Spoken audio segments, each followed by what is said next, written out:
Assalamualaikum dan salam sejahtera. Anda bersama saya Azlina Rosti dalam membicarakan berkaitan vaksinasi COVID-19.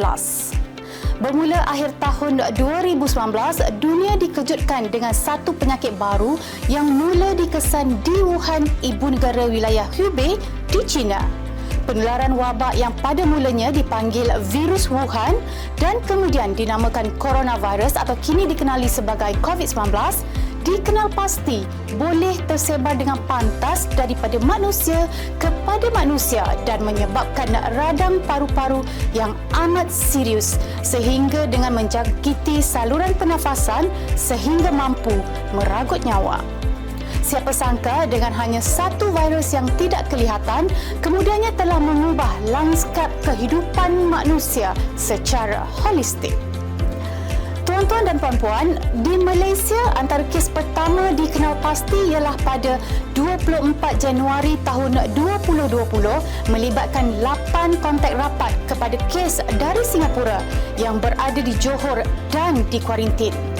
Kematian pertama yang disahkan meninggal dunia akibat virus ini berlaku pada 17 Mac 2020 apabila seorang padri di Sarawak menjadi mangsa COVID-19 dan kemudian disusuli dengan kematian kedua juga dicatatkan pada masa yang sama. Sebagai langkah pencegahan dan berjaga-jaga, kerajaan Malaysia telah melaksanakan Perintah Kawalan Pergerakan PKP yang diumumkan oleh Perdana Menteri Tan Sri Muhyiddin Mohamad Yassin pada 16 Mac 2020. Dalam hal ini, Menteri Kanan Datuk Seri Ismail Sabri Yaakob berkata, ia sentiasa mengingatkan berkaitan pematuhan prosedur operasi standard SOP sepanjang PKP bagi mengekang penularan rangkaian wabak COVID-19 yang telah menjadi pandemik. Sememangnya sejak penularan COVID-19 ini, kerajaan telah mengambil pelbagai langkah sebagai usaha bagi memutuskan penularan rangkaian pandemik ini, iaitu wabak COVID-19. Kita dah umumkan bahawa kita ada program vaksinasi kebangsaan ini ya, yang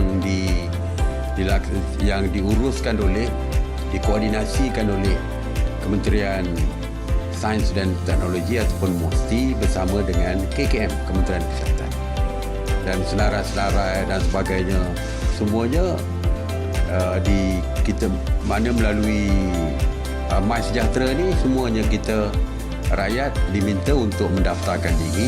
Sejak kemunculan COVID-19, pelbagai usaha telah dijalankan di seluruh dunia untuk membangunkan vaksin bagi melawan atau mencegah jangkitannya.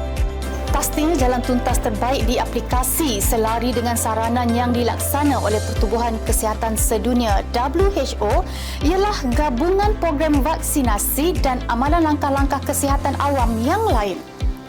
Ini kerana vaksin adalah jalan penyelesaian terbaik kerana tiada rawatan khusus lain bagi mencegah atau menyekat penyakit ini. Malaysia menerima bekalan kumpulan pertama vaksin Pfizer-BioNTech pada pagi 21 Februari selepas pesawat Airbus 330-300 yang membawanya tiba di lapangan terbang antarabangsa Kuala Lumpur, KLIA. Majlis simbolik penyerahan dan penerimaan bekalan vaksin itu disempurnakan Menteri Kesihatan Datuk Seri Dr. Adham Baba dan Ketua Pengarah Kesihatan Tan Sri Dr. Nur Hisham Abdullah. Sebaik tiba, vaksin Pfizer-BioNTech diturunkan dari pesawat untuk dibawa ke pusat penyimpanan sementara. Ia kemudian akan diedar ke fasiliti kesihatan milik Kementerian Kesihatan KKM dan Angkatan Tentera Malaysia ATM di seluruh negara. Tuan-tuan dan puan-puan, sungguh vaksin ini adalah harapan baru kepada masyarakat seluruh dunia kerana ianya dilaksanakan secara terancang, dibuat dengan penuh dedikasi agar kejayaan membuahkan hasil. Tuan-tuan dan puan-puan, dalam melalui proses vaksinasi, rakyat Malaysia sebenarnya tidak perlu bimbang dengan keselamatan dan keberkesanan vaksin yang bakal digunakan kerana bahagian farmasi NPRA Kementerian Kesihatan Malaysia KKM telah pun meneliti setiap laporan daripada pengeluar vaksin sebelum ia diluluskan kepada pengguna.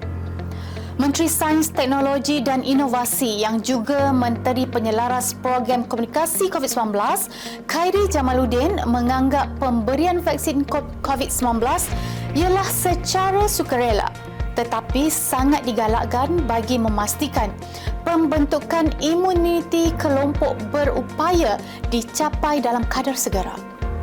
Beliau sendiri telah menegaskan bahawa vaksin dibekalkan adalah selamat dan menjadi penyelesaian kepada pandemik yang melanda dunia ketika ini. Berdasarkan program imunisasi COVID-19 kebangsaan, proses pelalian kepada kumpulan sasar telah pun dibuat mengikut keutamaan merangkupi peringkat pendaftaran, suntikan dan pemantauan kesan vaksinasi. Jawatan Kuasa Khas Jaminan Akses Bekalan Vaksin COVID-19 yang dipromosikan bersama dengan Dr. Adam dan saya sedang menyediakan satu plan vaksinasi kebangsaan.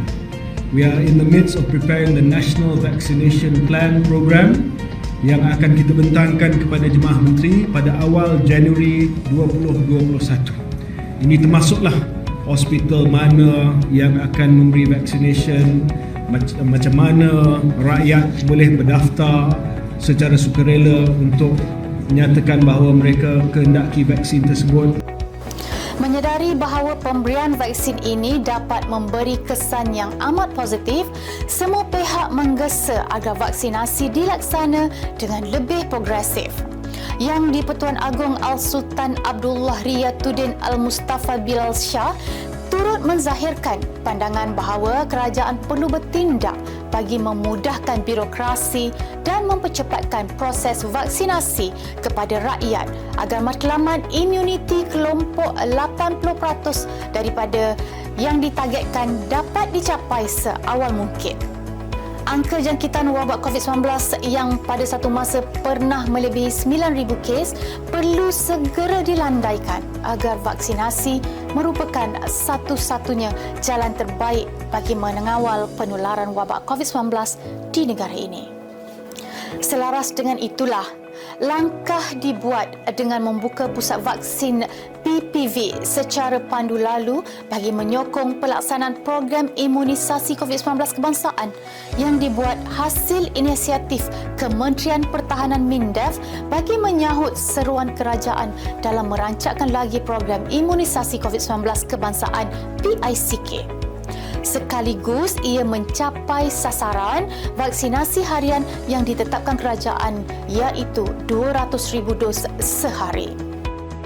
Pendekatan kerajaan adalah untuk memastikan sekurang-kurangnya 80% penduduk dewasa Malaysia menerima vaksin menjelang Februari 2022 sekaligus mengekang penularan COVID-19. Walau bagaimanapun tuan-tuan dan puan-puan, segala usaha vaksinasi yang dilaksanakan kerajaan ini ianya akan berjaya dan mencapai keberkesanan apabila anggota komuniti bersama-sama berganding bahu, bersatu hati dan bertingkah bekerja sehati sejiwa tanpa saling bertingkah atau mencari salah, sebaliknya menyokong dan berusaha memastikan setiap perancangan dilaksana dengan jayanya.